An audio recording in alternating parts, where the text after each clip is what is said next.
Hai, sahabat YT Artikel 2. Apa kabar kalian semua? Semoga kalian semua dalam keadaan sehat. Amin. Sebelum melanjutkan ke ceritanya, jangan lupa tinggalkan like, komen, dan subscribe. Karena dengan like dan komentar kalian, yang semakin membuat admin semangat mengupload lanjutan ceritanya.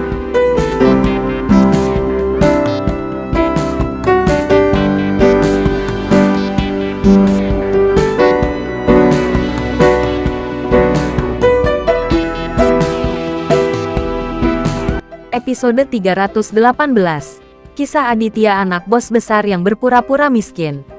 Melihat apa yang dikatakan Aditya begitu pasti, Leo juga merasa lega, dan memimpin lebih dari 20 bawahannya untuk bersiap.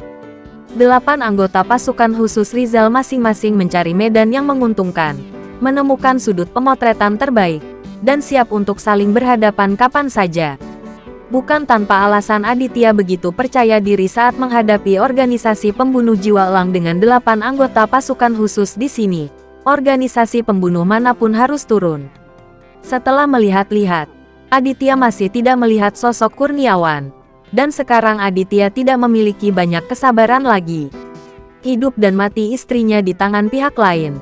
Jadi bagaimana Aditya punya waktu untuk disia-siakan? Lalu mengeluarkan ponsel ucik. Aditya menelepon Kurniawan lagi. Tapi kali ini, Kurniawan tidak menjawab telepon. Aditya menelepon lebih dari 10 kali berturut-turut. Tetapi Kurniawan tidak menjawab. Wow, mau bermain denganku? Aditya muncul. Setelah memikirkannya, dia berkata kepada Leo, pergi dan keluarkan Ucok. Ya, Leo segera membawa orang ke depan mobil, dan menyeret Ucok keluar. Ini seperti menyeret barang. Karena sekarang Ucok telah diikat, tangan dan kakinya diikat erat. Kedua bawahan Leo melemparkan Ucok ke tanah. Ucok jatuh dengan keras, tetapi mulutnya disumbat kain. Jadi dia tidak bisa berteriak. Aditya mengarahkan pandangan dinginnya pada Ucok. Bajingan kecil ini adalah putra Kurniawan. Bagaimana Aditya bisa mengampuni dia dengan enteng? Ayahmu menolak keluar untuk menyelamatkanmu. Sepertinya kamu akan sedikit menderita. Aditya mendengus dingin, lalu merobek kain yang menutupi mulut Ucok. Tuan Aditya, jika Anda memiliki sesuatu untuk dikatakan, silakan bicara.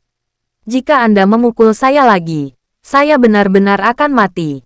Ucok memohon pada Aditya dengan sedih. Di suaranya mengandung sakit. Dia benar-benar tidak tahan lagi dipukuli. Dan dia benar-benar takut Aditya akan memberinya pelajaran lagi. Katakan apa, kau lumpuh. Leo mengutuk dengan marah di sela-sela, dan menendang Ucok seperti tendangan. Teriakan yang menyedihkan tidak ada habisnya. Bagaimana Ucok bisa menahan pukulan Leo seperti ini? Tidak lama kemudian, tulang rusuk yang patah sebelumnya dipukul lagi dengan keras, yang melukai Ucok sampai mati. Saat itu di tengah malam, jeritan Ucok terdengar 1 mil jauhnya. Itu sangat tragis. Pada saat ini, Aditya melihat sekeliling dan berkata dengan keras, Kurniawan, jika kamu berani mundur, aku akan memukuli putramu sampai mati.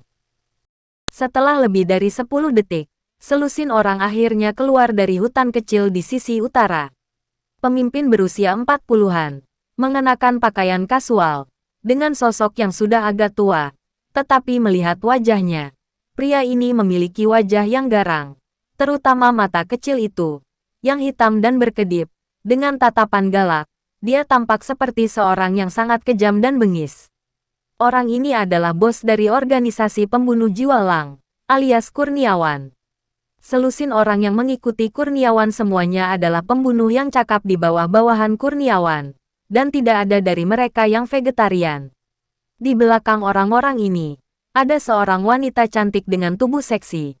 Tidak lain adalah Kartika. Meskipun Aditya tidak mengenal Kurniawan, tetapi melihat keagungan orang ini, Aditya menduga bahwa dia cukup dekat.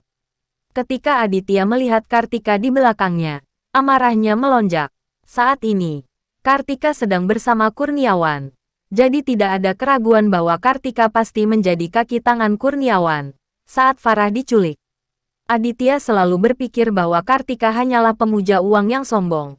Tetapi sekarang Aditya mengerti bahwa Kartika tidak memiliki garis bawah dalam melakukan sesuatu. Demi keuntungan, bahkan sepupunya sendiri ditipu. Berhenti. Kurniawan mendekat dan berteriak pada Leo. Teriakan ini masih cukup mencengangkan, penuh semangat dan penuh niat membunuh, membuat orang bergidik mendengarnya. Leo berhenti saat mendengar suara itu, dan tidak memukul Ucok lagi. Ayah, selamatkan aku akan dipukuli sampai mati, dan beberapa tulang rusukku patah. Ucok menangis dan meminta bantuan pada Kurniawan alias ayahnya. Ketika Kurniawan melihat bahwa putranya yang berharga telah dilecehkan menjadi seperti gembel, dia segera mengangkat alisnya dengan marah. Orang tua ini memiliki temperamen yang buruk. Sebagai pemimpin organisasi pembunuh, bagaimana dia bisa memiliki temperamen yang baik? Bajingan, beraninya kau memperlakukan anakku seperti ini. Kurniawan memarahi dengan kejam. Lebih murah jika aku tidak membunuh putramu. Kurniawan, bebaskan segera istriku. Aditya berkata dengan keras. Kurniawan memelototi Aditya dengan kejam dan mendengus dingin. Jika kamu ingin aku melepaskan istrimu, bagaimana dengan uangnya? 1 rupiah uang tidak akan tersisa. Sebaiknya kamu tidak mempermainkanku. Setelah Aditya selesai berbicara, dia mengedipkan mata pada Leo. Leo mengerti dan segera memimpin bawahannya untuk mengeluarkan kantong uang dari kotak uang. Ada lebih dari selusin kantong uang yang menumpuk seperti bukit. Mata Kurniawan diluruskan. Meskipun dia tidak bisa melihat uang di dalam tas, dia masih terlalu bersemangat. Untuk apa Anda menjalani hidup dan mati selama bertahun-tahun ini? Hanya untuk menghasilkan uang. Akhirnya menghasilkan banyak uang malam ini. Uang tunai 100 miliar. Dengan begitu banyak uang, apakah Anda akan menjadi pembunuh di masa depan? Beremigrasi ke negara asing untuk menikmati. Semakin Kurniawan memikirkannya, semakin bangga dia. Dia menjilat bibirnya dengan rakus, dan berkata kepada Aditya dengan mencibir, "Hei, terima kasih, Tuan Aditya. Kamu benar-benar mencintai istrimu, dan kamu akan memberi begitu banyak uang untuk hidupnya. Berhenti bicara omong kosong dan bebaskan dia." Aditya berkata dengan suara dingin. "Jangan khawatir. Aku harus memeriksa uangnya dulu." Kurniawan tersenyum canggung. Tangannya gemetar karena kegembiraan. Dan memimpin anak buahnya menghitung uang tunai. Sangat mudah untuk melakukan sesuatu dengan banyak orang. Kurniawan dan selusin bawahannya menghitung bersama. Dan pemeriksaan dilakukan dengan cepat. Dan memang ada 100 miliar uang tunai di depan mereka. "Paman Kurniawan, bagaimana dengan bagian saya? Apakah saya dapat bagian sekarang?" Mata Kartika melotot. Dia berjalan dengan pinggang terpelintir, dan bertanya pada Kurniawan dengan senyum kejam. Kurniawan menatap, dan berkata kepada Kartika dengan marah, "Berapa bagianmu?" Kartika tertegun sejenak, tetapi dengan cepat mengerutkan kening dan berkata, "Bukankah kita sudah sepakat? Ketika uang sudah di tanganmu, aku akan mendapatkan 60 dan kalian 40 miliar. Aku harus mendapatkan 60 miliar. Hehe, sial. Kamu bahkan tidak melihat ke cermin. Bagaimana kamu bisa dapat 60 miliar? Kurniawan mencibir sebentar, dan memarahi Kartika. Kartika sangat marah mendengarnya, karena dari dia akhirnya berhasil meyakinkan Dahlia untuk mengelabui Farah keluar rumah bersamanya. Saat berada di mal, Kartika meminta Farah untuk menemaninya ke kamar mandi. Bawahan Kurniawan menyelinap masuk melalui jendela kamar mandi, membuat Farah pingsan, dan menculik Farah dari jendela, berhasil menghindari 4 pasukan khusus.